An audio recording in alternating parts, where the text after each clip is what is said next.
들여다보세요. 지금 당신의 고추밭을. 5월 아침, 발밑에서 흙이 바슬바슬 부서지는 소리가 들리죠? 등에는 벌써 따가운 햇볕이 얹히고 허리를 굽힐 때마다 무릎이 삐걱거려요. 그렇게 쭈그려 앉아서 고추잎을 뒤집어 보면 거기 있어요. 잎 뒷면에 빽빽하게 달라붙어 있는 것들.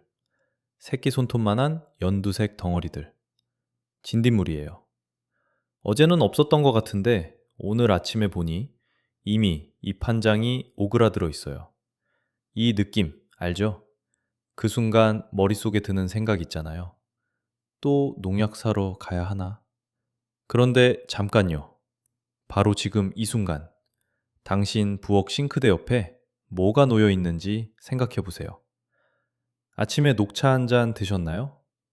그 찻잎 찌꺼기 어디다 버리셨어요? 당신 잘못이 아니에요.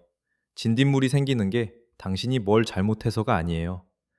50년 넘게 농약 회사들이 광고하고 농약 판매점이 이거면 돼요 라고 팔아왔기 때문에 우리는 그게 정답인 줄 알았어요. 이 녹차 찌꺼기 방법이 지금까지 널리 알려지지 않은 건 누가 숨긴 게 아니에요. 그냥 아무도 이걸로 돈을 벌 수 없었기 때문이에요. 농약 회사도, 홈쇼핑도, 유튜브 광고도 공짜인 걸 팔 수가 없잖아요. 오늘 이 영상에서 제가 정확히 알려드릴 게 있어요. 녹차 찌꺼기가 어떻게 진딧물의 몸을 공격하는지, 왜 이게 시중 농약과 동급의 효과를 내는지, 그리고 많은 분들이 이 방법을 쓰다가 고추가 오히려 죽어버리는 치명적인 실수 딱 한 가지. 이것만 피하면 돼요. 혹시 어릴 때 할머니 텃밭 기억하세요? 할머니들은 녹차 마시고 난 찻잎을 화분에도 뿌리고 마당고추 밑에도 뿌렸어요. 그때는 그냥 할머니가 하시는 거니까 했는데 그 행동에 이유가 있었어요. 이미 수십 년 전부터 그 효과를 몸으로 알았던 거예요. 그런데 지금 우리가 실제로 매년 얼마를 쓰고 있는지 한번 따져볼게요. 이미 다클로프리드 계열 수화제, 농약 가게에서 흔히 파는 거 100g에 15,000원에서 25,000원 사이예요. 100평 텃밭 기준으로 한 번 뿌릴 때 3,000원에서 5,000원이 나가고 진딧물 시즌에 최소 5번에서 8번은 뿌려야 해요. 그러면 한 시즌에 15,000원에서 40,000원이에요. 근데 요즘 진딧물이 내성이 생겨서 같은 약이 안 듣기 시작하면 약을 교체하거나 두 가지를 번갈아 써야 하는데 그러면 비용이 한 대 반에서 두 배로 뛰어요. 거기다 방제복 따로, 마스크 따로, 장갑 따로, 살포기 연료비까지. 잔류농약이 기준 초과되면 가족한테 먹이기 찜찜한 건 돈으로 계산도 안 되고요. 그 반면에 녹차 찌꺼기는요. 이미 매일 아침 차 한 잔 드신다면 비용이 정확히 0원이에요. 끝까지 보세요. 거기 이유가 있으니까요. 그런데 여기서 한 가지 중요한 게 있어요. 이 방법을 이미 알고 시작한 분들이 종종 이런 실수를 해요. 5월 초에 찌꺼기를 뿌렸는데 효과가 없는 것 같아서 그냥 포기하는 거예요. 그런데 그게 포기한 바로 다음 주에 잎 하나에서 바이러스가 번지기 시작해요. 진딧물 한 마리가 하루 안에 바이러스를 옮기거든요. 그리고 3주가 지나면 고추 포기 전체가 오그라들고 열매가 맺히지 않아요. 그 원인을 모르면 올해 날씨가 이상했나 보다 하고 넘어가게 되는 거예요. 끝까지 읽어요. 거기 이유가 있으니까요. 이제 실제 이야기를 하나 드릴게요. 경북 안동 지역에서 고추 농사를 30년 넘게 지으신 박성태 씨 이야기예요. 1980년대 후반 그분은 지역 농업기술센터에서 유기농 연구를 하셨어요. 그때 이미 일본 농가에서 녹차 찌꺼기를 퇴비 겸 방제제로 쓴다는 보고서를 접하셨대요. 직접 3년에 걸쳐 시험을 해보셨어요. 결과는 어떻게 됐냐면 진딧물 발생률이 화학농약을 쓴 엿밭보다 약 60% 낮았고 고추 수확량은 오히려 늘었어요. 토양 유기물이 올라가면서 뿌리가 더 튼튼해졌기 때문이에요. 그분이 그 결과를 지역 농업기술센터에 보고서로 제출했어요. 심사도 통과했어요. 근데 그 보고서는 인쇄되어서 서랍 속에 들어갔고 그걸 찾아서 읽은 농부가 없었어요. 악당이 있어서 숨긴 게 아니에요. 그냥 아무도 그 서랍을 열지 않은 거예요. 박성태 씨는 지금도 안동에서 고추를 키우고 계시는데 매년 5월이 되면 찻잎 찌꺼기를 모아두기 시작한다고 해요. 이 이야기가 와 닿으셨다면 지금 이 영상 아래 좋아요 한번 눌러주세요. 박성태 씨의 30년이 더 많은 분들한테 닿을 수 있게요. 그러면 이게 실제로 어떻게 작동하는 건지 말씀드릴게요. 진딧물 몸 표면에는 아주 얇은 왁스층이 있어요. 방수 코팅이라고 보면 돼요. 우리가 등산복에 발수 코팅하는 것처럼 진딧물은 그 코팅 덕분에 몸 안에 수분을 지켜요. 그 왁스가 있어야 살 수 있어요. 녹차 찌꺼기 속에는 우려낸 뒤에도 카테킨과 타닌이 상당히 남아 있어요. 이 성분들이 진딧물 왁스층을 파고들어서 표피를 굳히고 미세한 균열을 만들어요. 왁스 코팅이 벗겨지면 진딧물은 영하 날씨의 방수 자켓을 잃어버린 사람이랑 똑같아요.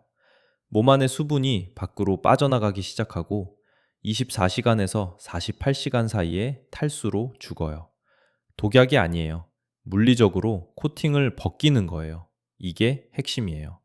그래서 이미다클로프리드에 내성이 생긴 진딧물한테도 효과가 있어요. 내성이 생길 방법이 없거든요. 실제로 2026년 1월에 발표된 포장 시험에서 카테킨 처리 후 진딧물 개체 수가 84% 감소했고 그게 화학농약과 동급 수준이라고 나왔어요. 당신 부엌에서 매일 버리는 찻잎이 연구실에서 입증된 방제 수단이라는 얘기예요.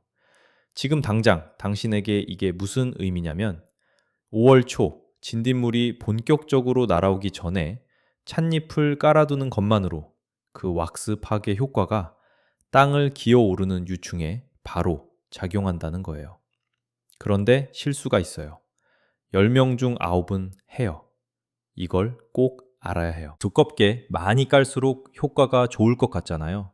그래서 찻잎을 두꺼운 이불처럼 두텁게 덮어버리는 거예요. 5cm 이상으로 쌓으면 흙이 숨을 못 쉬어요. 땅 속에서 공기가 차단되면 나쁜 균들이 번성하고 뿌리가 썩기 시작해요. 그 다음 주에 고추잎이 노랗게 변하고 줄기 밑부분이 물컹물컹해져요. 진딧물 때문이 아니에요. 찻잎을 너무 많이 깔아서 뿌리가 질식한 거예요. 이걸 모르면 녹차 찌꺼기 때문에 고추가 죽었다고 생각하고 다시는 안 쓰게 되는 거예요. 또 하나, 찻잎을 줄기에 직접 닿게 쌓으면 안 돼요. 줄기 기부가 습한 유기물에 계속 닿으면 탄저병이나 줄기 썩은병이 금방 들어와요. 진딧물은 잡았는데 병으로 고추가 쓰러지는 최악의 상황이 생겨요. 이런 경험 혹시 있으셨나요? 댓글에 써봐요. 나만 그런 게 아니었다는 걸 알면 다음에 다시 시도할 수 있거든요. 그러면 올바른 방법을 정확하게 알려드릴게요. 첫째, 녹차 찌꺼기를 그늘에서 이틀에서 사흘 동안 말려요. 너무 축축하면 곰팡이가 생길 수 있어서 손으로 잡았을 때 부슬부슬한 느낌이 날 정도면 돼요. 둘째, 고추 줄기 기부에서 2cm에서 3cm 간격을 두고 반경 15cm 이내로만 고르게 펼쳐요. 줄기에 직접 닿으면 안 돼요. 셋째, 두께는 반드시 1cm에서 2cm 사이로만 유지해요. 얇게, 고르게가 핵심이에요. 넷째, 비가 온 뒤 2주에서 3주마다 새로 보충해요. 찻잎 색깔이 흑색처럼 변해서 구분이 안 될 때가 완전히 분해된 거예요. 그때 바로 새 걸 얹어줘요. 다섯째, 타이밍이 가장 중요해요. 5월 초, 날개 달린 진딧물 성충이 본격적으로 날아오기 전에 깔아야 해요. 이미 진딧물이 수천 마리 이상 창궐했다면 찻잎 멀치만으로는 늦어요. 그 단계에서는 달걀 노른자 1개에 물 50ml를 믹서기로 3분 갈고 식용유 60ml 더 넣어서 5분 더 간 다음 물 1리터로 희석해서 잎 전체에 뿌리는 난황류 방제를 병행해요. 이 두 가지를 함께 쓰면 효과가 훨씬 높아요. 자, 이걸 실천했을 때 무슨 일이 생기는지 지금부터 얘기할게요. 자, 이제 정리해 드릴게요. 카테킨과 타닌이 진딧물 표피의 왁스층을 파괴한다는 것 기억하시죠? 이게 첫 번째 작동고리예요. 왁스가 벗겨진 진딧물은 24시간에서 48시간 사이에 스스로 탈수로 죽어요. 농약처럼 신경계를 건드리는 게 아니기 때문에 내성이 생길 수가 없어요. 올해 효과가 있으면 내년에도 효과가 있고 10년 뒤에도 효과가 있어요. 찻잎이 땅 위에 얇게 깔리면 잡초씨가 햇빛을 받지 못해요. 발화 자체가 안 되는 거예요. 여름 내내 쭈그려 앉아서 잡초를 뽑는 시간이 줄어들어요. 허리 아픈 분들한테는 이게 오히려 진딧물 방제보다 더 큰 선물일 수도 있어요. 찻잎이 분해되면서 토양 유기물이 올라가요. 미생물이 활발해지고 뿌리 주변의 흙이 부드러워지고 수분 보유력도 올라가요. 그러면 고추 뿌리가 더 깊이 내려가고 줄기가 굵어지고 꽃이 더 많이 달려요. 수확이 느는 건 이 고리 때문이에요. 진딧물이 없어져서 수확이 느는 것도 있지만 토양이 살아나면서 식물 자체가 강해지는 게 더 큰 이유예요. 이 세 가지가 동시에 일어나요. 방제, 제초, 지력 회복, 찻잎 한 줌이 하는 일이에요. 그 결과로 농약값, 제초제값, 비료값이 동시에 줄어드는 거예요. 이게 올 시즌 당신 텃밭 지출 목록에서 지워지는 항목들이에요.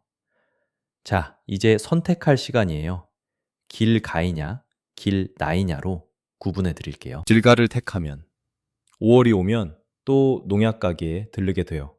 15,000원에서 4만 원이 나가고 방제복 입고 마스크 쓰고 살포기 메고 밭에 서요. 양냄새 맡으면서 뿌리고 수확한 고추를 가족한테 내놓을 때 찜찜한 마음을 삼키게 돼요. 그 다음 해에도 똑같이 해요. 진딧물이 내성이 생기면 더 강한 약으로 바꿔야 해요. 비용이 올라가고 흙은 해마다 조금씩 죽어가요. 길날을 택하면 매일 아침 녹차 한 잔을 마시고 그 찻잎을 싱크대 옆 작은 통에 모아요. 이틀에서 사흘 말려서 고추 밑에 얇게 펼쳐요. 비용이 0원이에요. 진딧물이 줄어들고 잡초가 줄어들고 흙이 살아나요. 가족한테 내놓는 고추가 달라져요. 댓글에 기억 아니면 니은 써줘요.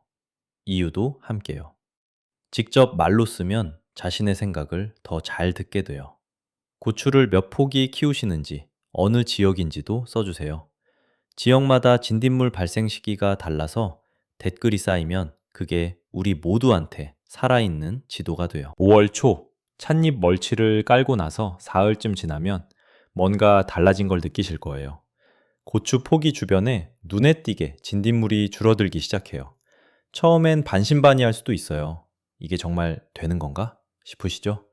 5월 중순쯤 되면 가장 먼저 눈에 보이는 변화가 있어요. 새잎 끝이 더 이상 안쪽으로 오그라들지 않아요. 진딧물이 빽빽하게 붙어 있을 때는 잎 가장자리가 뒤집히듯 말리는데 그게 없어지는 거예요. 잎 색깔도 달라져요. 진딧물이 체액을 빨아먹으면 잎이 옅은 황록색으로 탈색되는데 그 색깔이 차차 짙고 선명한 초록색으로 돌아와요. 보기만 해도 마음이 놓이는 순간이에요. 공감하시나요? 2월로 넘어가면 더 극적인 변화가 기다려요. 고추꽃이 활짝 피기 시작하는 시기인데 이때 진딧물이 많으면 꽃이 그냥 후두둑 떨어져 버려요. 수정이 안 되는 거죠. 그런데 찻잎 멀치를 제때 깔아둔 포기에서는 꽃이 달려 있어요. 노란 꽃이 그대로 붙어 있다가 작은 고추로 맺히는 걸 보면 그 뿌듯함은 말로 설명이 안 돼요. 어르신들, 이 순간을 위해서 1년을 기다리시는 거잖아요.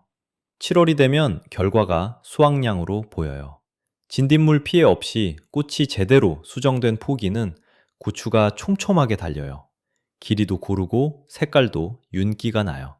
반면 진딧물을 방치했던 포기는 고추가 듬성듬성 달리거나 달려도 속이 비어있는 경우가 많아요. 7월 햇살 아래 빨갛게 익어가는 고추를 보면서 이래서 5월에 미리 해둬야 하는구나 하고 고개가 절로 끄덕여지실 거예요. 그런데 이 시기에 이런 경험 해보신 분 계세요? 고추잎 뒤쪽에 검은 반점 같은 벌레를 발견하고는 냉큼 잡아 죽였는데 나중에 알고 보니 무당벌레 유충이었던 거요. 사실 이게 정말 많이 일어나는 실수예요. 무당벌레, 어른벌레는 빨간 몸에 검은 점이 있어서 누구나 알아봐요. 그런데 유충은 완전히 달라 보여요. 몸이 길쭉하고 어두운 청회색이에요. 등 쪽에 주황색 반점 두 줄로 나 있어요. 처음 보면 솔직히 해충처럼 생겼어요. 다리도 6개지만 더듬거리며 기어다니는 게 꼭 뭔가 나쁜 벌레 같아 보여요. 무당벌레 유충 하나가 하루에 진딧물을 30마리에서 50마리 먹어요. 일주일이면 200마리 넘게 처리하는 거예요. 살충제 한 번 뿌리는 효과보다 더 많은 수를 없애는 거죠.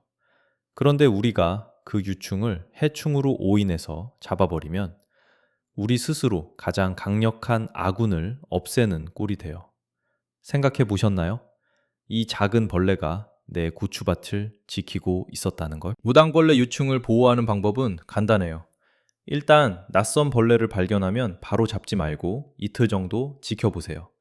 진짜 해충은 잎에 구멍을 내거나 체액을 빨아 잎을 변색시켜요. 무당벌레 유충은 반대로 진딧물이 몰린 곳에서 조용히 진딧물을 먹고 있어요. 움직임도 달라요. 해충은 잎을 갉아먹으면서 한자리에 오래 있는 경우가 많지만 유충은 쉴 새 없이 이동하면서 진딧물 무리를 찾아다녀요. 알아두시면 정말 유용해요. 이제 배치 이야기를 해볼게요. 찻잎 멀치만 쓰는 것도 좋은데 거기에 바질이나 천수국을 함께 심으면 효과가 눈에 띄게 달라져요. 고추 포기에서 사방 50cm 거리에 바질 모종을 2포기씩 심어보세요. 바질에서 나오는 향 성분이 날아오는 진딧물에게 경보 신호로 작용해요. 쉽게 말하면 진딧물이 착지하려다가 위험하다 신호를 받고 그냥 지나쳐가는 거예요. 신기하지 않으세요? 천수국, 그러니까 흔히 프렌치 메리골드라고 부르는 노란 꽃이요. 이걸 고추 2포기 사이마다 1포기씩 심으면 돼요. 꽃에서 올라오는 휘발성 성분이 날개 있는 진딧물 성충이 새로 날아와 정착하는 걸 방해해요. 찻잎 멀치가 이미 자리 잡은 진딧물을 탈수시키는 역할이라면 천수국과 바질은 새로 오는 진딧물이 아예 발붙이지 못하게 막는 역할이에요. 두 역할이 서로 맞물리는 거예요.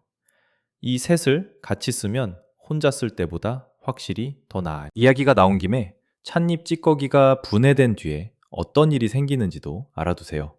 찻잎 멀치가 흑 색깔로 변해서 완전히 분해되면 그게 그냥 없어지는 게 아니에요. 찻잎에는 건조 중량 기준으로 질소 성분이 약 4.4% 들어있어요. 이게 천천히 분해되면서 고추 뿌리 주변 흙으로 스며들어요. 한꺼번에 확 들어가는 화학 비료랑 달리 조금씩 조금씩 오랫동안 공급되는 방식이에요. 그러니까 당제 효과가 끝난 뒤에도 비료 효과가 이어지는 거예요. 버리는 게 없는 셈이에요. 어때요? 이걸 30년 넘게 꾸준히 해온 분이 경북 안동에 사세요. 박성태 씨라는 분인데 이분의 일상 루틴이 진짜 배울만해요. 아침마다 차 한 잔을 드시는데 그 찻잎을 그냥 버리는 법이 없어요. 작은 스테인리스 소쿠리를 개수대 옆에 놓아두고 우려낸 찻잎을 그날그날 거기 모아요. 소쿠리를 통째로 벼뜨는 처마 밑에 매달아두면 하루 이틀이면 부슬부슬하게 말라요. 비 오는 날은 부엌 창가 쪽에 넣어두고요. 그렇게 일주일치를 모으면 고추 2~3포기 분량이 나온다고 해요. 대단한 거 아니에요. 차 마시면서 그냥 모으는 거예요. 건조된 찻잎은 뚜껑 있는 플라스틱 양동이에 넣어 보관해요. 습기 차면 안 되니까요. 보름치 정도 모이면 밭에 나가서 쭉 깔아줘요. 박성태 씨는 일정을 따로 잡지 않아요. 비가 오고 나서 이틀쯤 지나면 자연스럽게 생각이 난다고 해요. 그게 몸에 배어서 비 오는 소리를 들으면 이제 자동으로 이틀 뒤에 찻잎 깔아야지 하는 생각이 든다고 하더라고요. 30년이면 그렇게 돼요. 습관이 되는 거죠. 박성태 씨가 3년에 걸쳐 꼼꼼하게 기록한 자료를 보면 그 방법을 쓴 밭에서 진딧물 발생률이 60%나 줄었어요. 수확량도 늘었고요. 그런데 그 기록이 연구소에 제출되거나 어디 발표된 게 아니라 그냥 서랍 속에 있었어요. 이 이야기를 전해준 분이 그 사실을 참 안타까워했어요. 얼마나 많은 어르신들이 이런 귀한 경험을 조용히 품고 계신지. 여러분도 혹시 오래된 경험이 있으시면 주변 분들과 나눠주세요. 그 이야기가 정말 소중한 거예요. 지금 이 순간에도 흙 속에서는 일이 벌어지고 있어요. 찻잎이 분해되면서 미생물이 움직이고 그 움직임이 뿌리 끝에 닿고 뿌리는 그걸 느끼며 더 깊이 내려가고 있어요. 아무도 보지 않는 곳에서 아무 소리도 없이 그게 지금 일어나고 있어요. 당신이 찻잎을 고추 밑에 펼칠 때 당신은 단순히 진딧물을 막는 게 아니에요. 흙과 식물 사이에 오래된 대화를 다시 시작하는 거예요. 끊겼던 연결이 회복되는 거예요. 식물은 그 연결이 돌아왔을 때 가장 잘 자라요. 그리고 그 열매가 식탁 위에 놓이는 거예요. 힘은 농약에 있는 게 아니에요. 힘은 흙이 무엇을